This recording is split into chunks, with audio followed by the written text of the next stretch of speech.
how to shoot professional car pictures, such as this one, that one, and this one. So it's pretty simple. Step number one is get a new camera, man. You're gonna need a good camera to take good videos, good pictures, and of course it will be beneficial when you're actually going to edit them. The program that I use, which is step number two, find an editing program that is really good. For example, the one that I use is called Lightroom Classic to edit my pictures. Now, to edit videos, I've been learning Premiere Pro, which is for videos, and I'm still learning it, so it will take you a while to develop your skills, but that is step number two, which is really important to take good pictures. Step number three is find some good lenses. This is something I always struggle with. So lenses are what makes the difference of the quality of the pictures and videos that you're taking.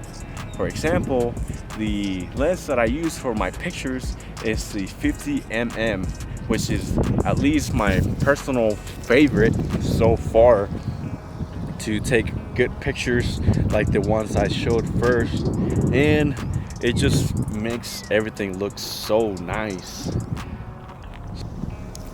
Also, when you're choosing a camera, I first started with a Canon T6, which it was about $550 for the bundle at that moment, and then about the 50mm. Now I upgraded to the Sony A7 III with the 50mm lenses, and also I'm using the 28-70 lens.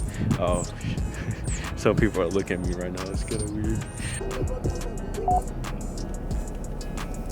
So I had to leave that spot because it got a little weird. People were looking at me. Anyways, I'm gonna keep going with the video. Find a good program, get a good camera, which I was talking about how I upgraded from the Canon T6 to a Sony A7 III, which is the one I'm shooting right now. The next step is when you get your camera, mess with the settings. That is very important. It changed the whole quality of the pictures and videos that I was taking back then with the Canon T6. I am still learning the settings for this camera right now, so the quality is going to change in a couple months. Once I start editing this video, then I'll figure out what kind of filter I want to put on it so it looks pretty good. And also, using your program to edit your pictures and videos, make sure you choose a program that is good, because the ones for your phones, it won't work as best as the ones that you can get on your computer, for example. At least for me, when I was using phone apps to edit my pictures, it would look like trash. But then I found Lightroom, which is an app that I used back in high school, and I was like, well, I already know how to use it, so it's pretty simple to use it. And but of course, I always say there is room for improvement, so always make sure you're trying to improve. Another important tip that I can give you guys to shoot really good pictures and videos is all about the angles.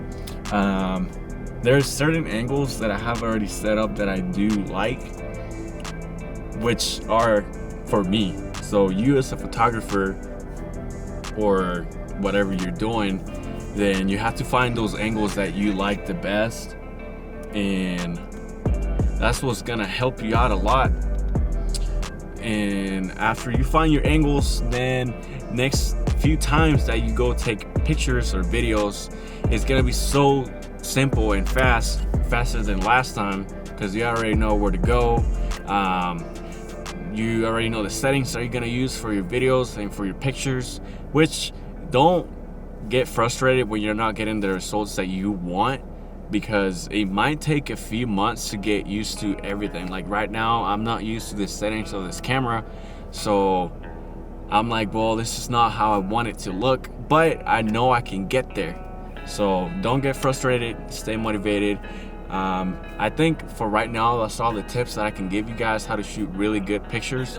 And if you're new to the channel, make sure you like this video and subscribe. I will be posting more videos and pictures soon.